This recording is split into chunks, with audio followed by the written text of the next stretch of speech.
Hello, everyone, and welcome to Rockers to Doctors. I'm Nova Starwick. And I'm Dorian Prescott. A culture of excess categorized American pop culture in the 1980s. If cocaine had had a corporate sponsor, it would have been MTV, because this was the decade many great rockers snorted away. When we were growing up, we watched a lot of MTV. That channel basically is responsible for how I saw the world as a kid.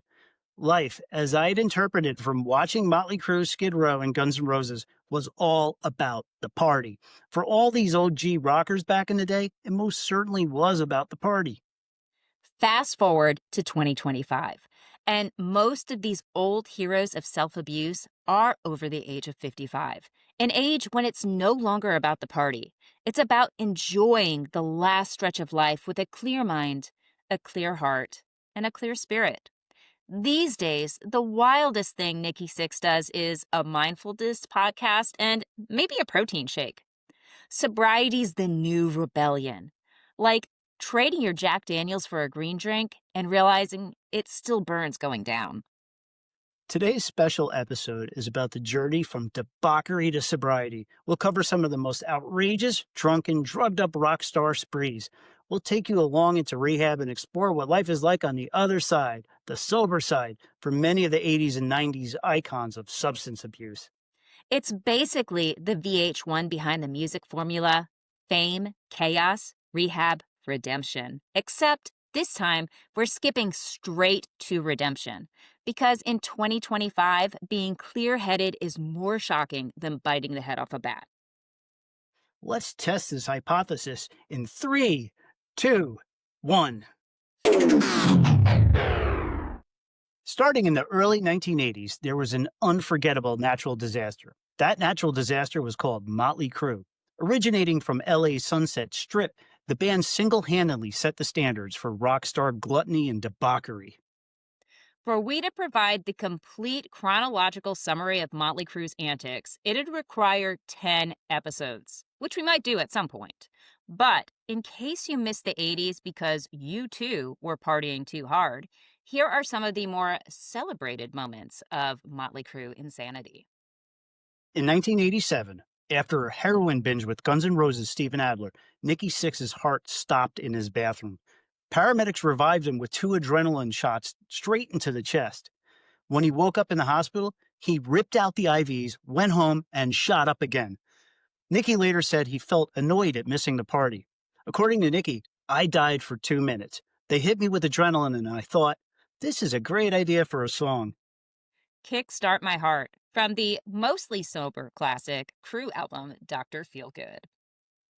Apparently, he once had a funeral for my liver party, but that's not to be confused with the Las Vegas Holiday Inn whiskey jacuzzi, an entire hot tub filled with whiskey, which they drank with straws. It overflowed and caused so much damage that the hotel sued.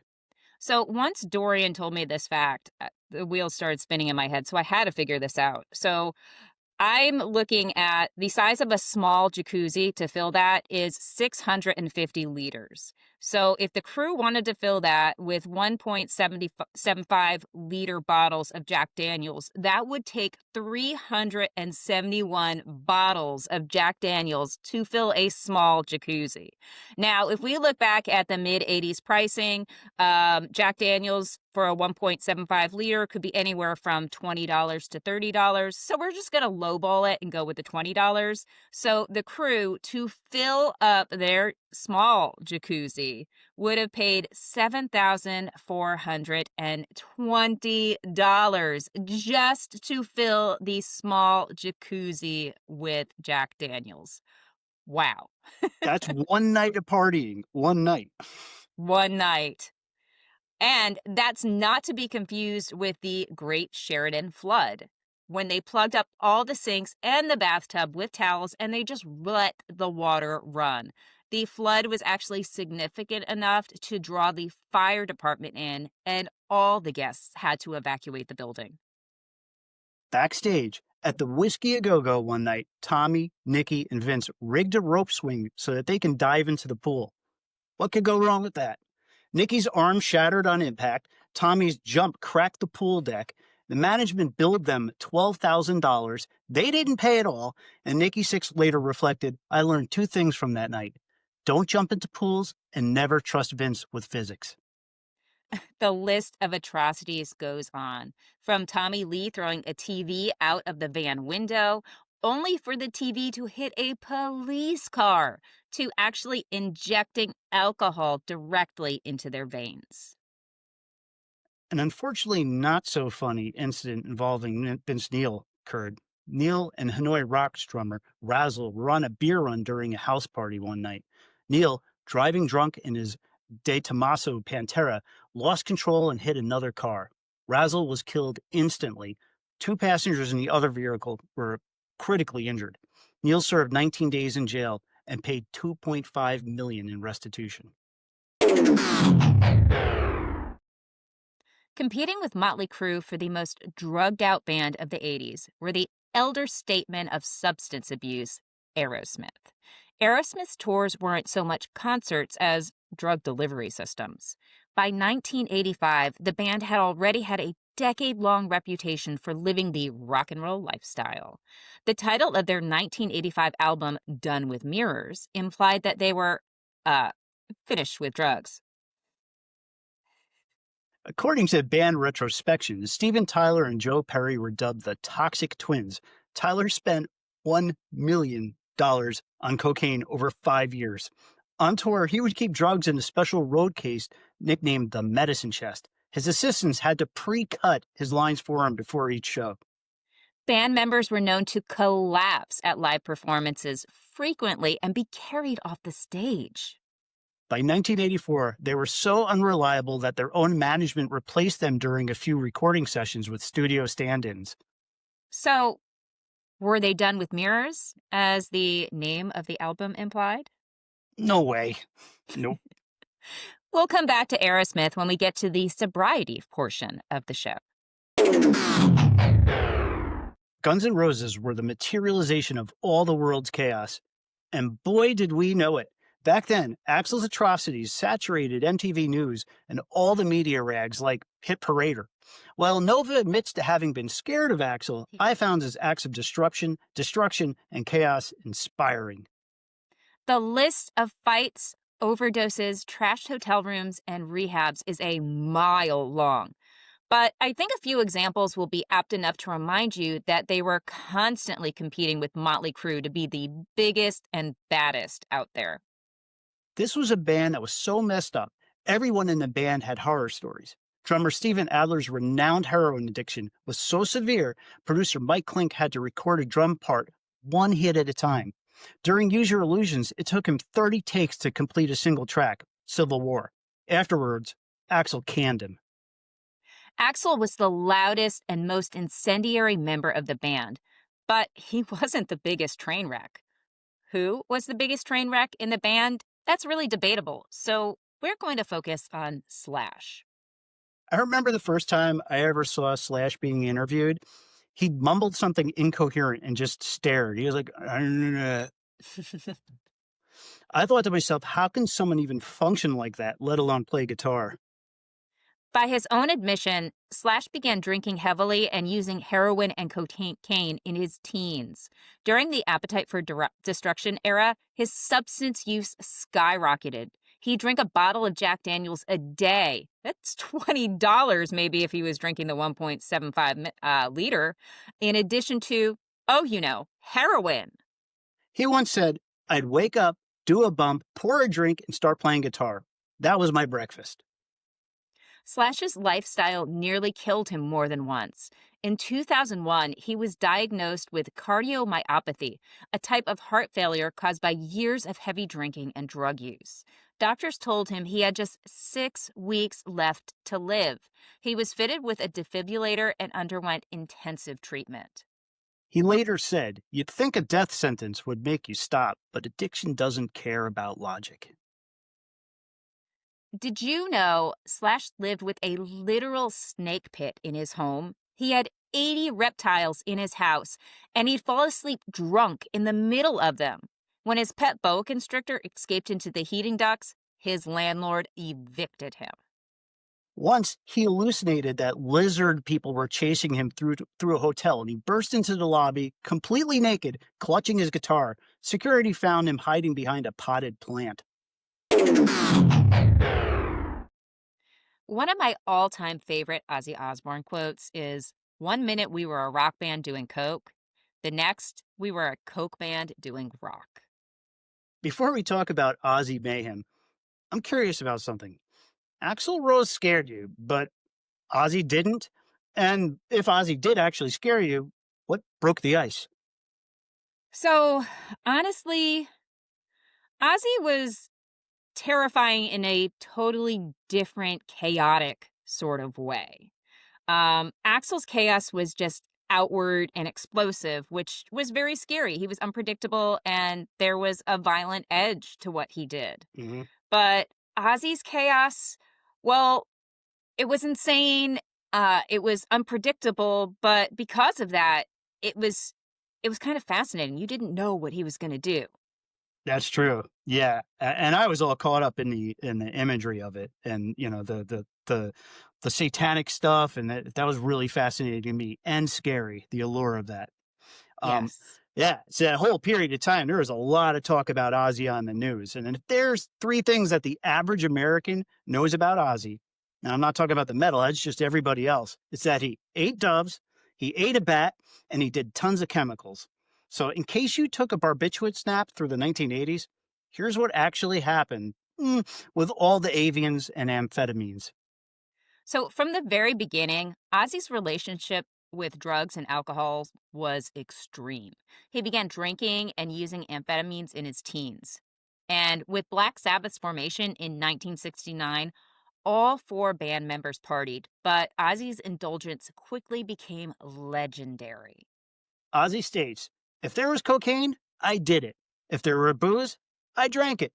I don't know moderation. I only know all or nothing. During the Volume 4 sessions in 1972, the band spent $75,000 on cocaine alone. That's mind blowing. Absolutely. And in one of the most notorious Ozzy stories, he'd been invited to CBS Records for a very important sales meeting. Ozzy's mouth had caused some trouble recently, so the intention was he'd come there with a peace offering, two doves. He was trashed when he arrived, and he grew bored really quickly. Finally, he had enough of the boredom. He grabbed one of the doves and bit its head clean off. The other dove tried to fly away, grabbed that, did the same thing. The exec screamed. Ozzy was immediately banned from the building.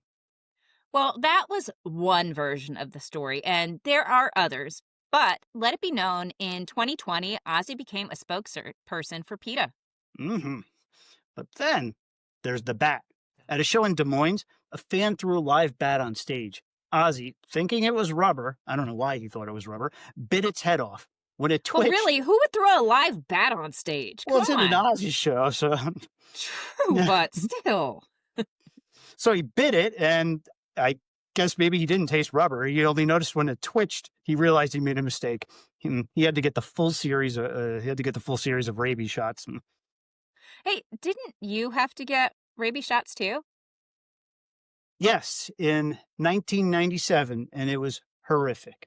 And I'm going to change the topic on that one. Here's a plug, something else. If you really want to read a detailed and darkly humorous account of all the bat biting incident, check out the tour memoir Off the Rails by Ozzy's former bassist Rudy Sarzo. His book covers the whole period he was in Ozzy's band with Tom Aldridge and the great Randy Rhoads. Finally, in this trinity of Ozzy defilements, we have the Alamo incident. Drunk on gin and wearing Sharon's dress because she'd hidden his clothes so he wouldn't go out, he wandered outside and urinated on the Alamo, which is a war memorial in Texas.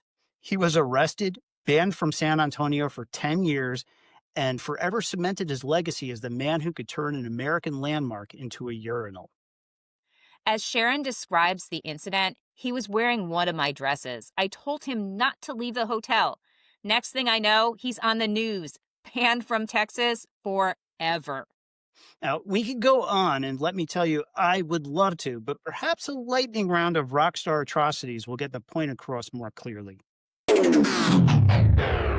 If we could cover every wild story about every unruly band, we'd be here until the 2080s. But just to give you a taste for the other arbiters of chaos, here's an abridged version, a degeneracy lightning round. Dokken became infamous for having fistfights with each other on stage over their set lists. On New Year's Eve, 1984, Def Leppard drummer Rick Allen was driving drunk and challenged another driver to a race. Allen lost control and crashed, severing his left arm. Fortunately, he made a comeback a few years later, gaining notoriety as the one-armed drummer who sounded like he didn't lose an arm. Miraculously, he returned to drumming using a customized electric kit that let him play with one arm. The band refused to replace him. And this is a rare story of loyalty amid the decade's chaos. Def Leppard horror stories don't end there. Their absolutely legendary guitarist, Steve Clark, was found dead in 1991 from a mix of alcohol, painkillers, and codeine. Skid Row inevitably joined the competition between Guns N' Roses and Mötley Crüe to be the most psycho band. On tour, the band would have cocaine consumption competitions. One Philadelphia hotel party ended with roadies dragging Sebastian Bach out of the lobby fountain. He was screaming the lyrics from I Remember You at startled guests. Oh my gosh. Warrant arrived a little late to the party, but like a true bunch of degenerates, they found their way to the open bar immediately. For Warrant, the party was just as much a part of the performance as the music was. Janie Lane, the lead singer, became known for drinking backstage during shows to help calm his nerves, routinely with a fifth of vodka, sometimes even a full bottle of wine. Some might argue that Van Halen not only arrived first to that party, but they started the party. They basically invented the Sunset Strip metal and hard rock scene at their first show there, which was in 1974. Heart's Nancy Wilson once commented on performing with Van Halen and being shocked at their drug use before the show. According to one of Van Halen's former managers, Eddie had a private drug dealer who would fly him to bring him the best Peruvian cocaine. But the most absurd anecdote in 1989, Diamond Dave, David Lee Roth, was briefly known as Dimebag Dave. He was busted in Washington Square Park in New York for buying a $10 bag of weed from an undercover cop. He was fined $35, roughly the price of his hairspray for the day. The thing about getting sober is there's already a pre-made narrative template of the journey. We all know it. We've seen it played out in films, in books, in real life stories of folks who have risen from the meth ashes and taken back command of their lives. The narrative template is characterized by a hellish journey through addiction, which almost always involves the addict hitting a bottom, a health scare, overdose, career crisis, followed by seeking help through a 12-step program, rehab therapy, and then maintaining recovery one day at a time. Almost every addict that I know, and this hits home, has followed that exact same narrative. Back in the day, when I'd watch my favorite boy rockers on MTV, I saw them as immortal, perpetually young, and absolutely resilient to partying 24/7. In a way, they seemed heroic to me. I never would have guessed how many of these guys, while enjoying their initial and short lived romances with drugs and alcohol, were actually miserable, depressed, sometimes suicidal, hopelessly shackled to the incessant demands of their addictions. They might have looked happy, but they were dying inside. So perhaps it's time to shine a spotlight for once, not on the destroyed hotel rooms, the orgies, the cigar sized lines of blow, and the fast cars, but on how our idols succeeded in overcoming addiction. One thing first, sober is a complicated term. Sober is often self reported and can mean different things, like complete abstinence or abstaining from a particular substance. In the world of recovery, especially in 12-step programs, people are very private about their sobriety. Alcoholics Anonymous is anonymous for a reason. Many musicians in recovery have a guarded approach, so we can only report the information that they've divulged. And sometimes they're deliberately vague. In my view, what's more important isn't the total amount of sober time accrued by any individual. Rather, the emphasis should be on the quality of their sobriety.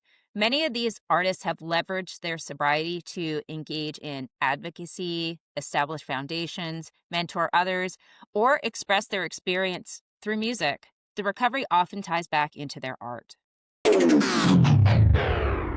Hey, addiction and creativity often go hand in hand. So there's a real problem with addiction in the artist and music world. We've posted some useful information down in the chat, in the comments, and also on our website. Any resources that'll help you with recovery. If you know someone in addiction or if you are struggling with addictions, please check that stuff out.